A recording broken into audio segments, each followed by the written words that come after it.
Alright. Puntahan po natin yung mga annexes na lumabas. So there was a photo of a Zoom meeting. There was a video nung nagpalitan po sila ng flag sa, was that in Matnog, Matnog. And there was a happy birthday. I'll just, ito pong muna. Ito pong Zoom meeting na to, medyo naging controversial ngayong araw na ito dahil yung painting behind the VP. Let's stick to the Zoom meeting if we can pause that. Ramil Madriaga had claimed na yan yung inirigalo niya. Yeah. Supposed to be kay VP Sara. Pero may lumabas pong balita na yung artist was saying that that's not true. Hindi ho ba? Kasi sabi niya, ata pinagawa ko pa yan sa, tama ba? Laguna ba? No, si Ramil was saying nagawa ng scholar niya sa Laguna. Exactly.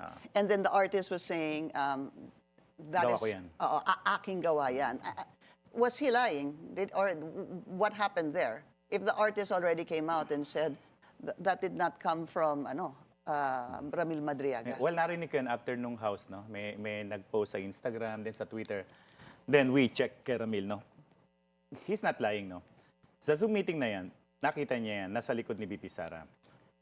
Sa Zoom meeting na yan, iba yung mga reflection ng light. Sabi niya sa akin, yan, yung painting na yan, ako nagregalo niyan. Bakit niya sinabi yon? Because nagregalo siya ng ganong painting kay VP Sara.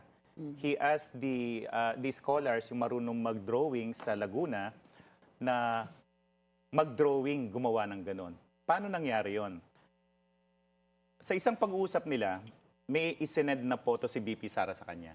Ang sabi niya, nakakwento niya kasi may isang magaling mag-drawing dun sa Laguna, nag-send si Sara ng photo. Ang sabi niya, ang binanggit sa kasama ko is make this an inspiration.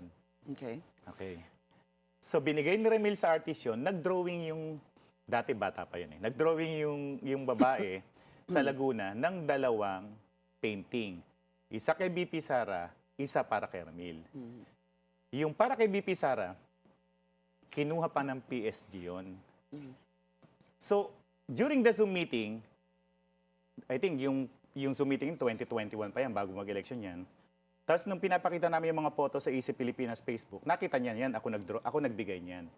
Because he was very sure, kasi nagbigay talaga siya ng ganong painting. Whether it is pure imitation or imitation, hindi ko masasagot yan.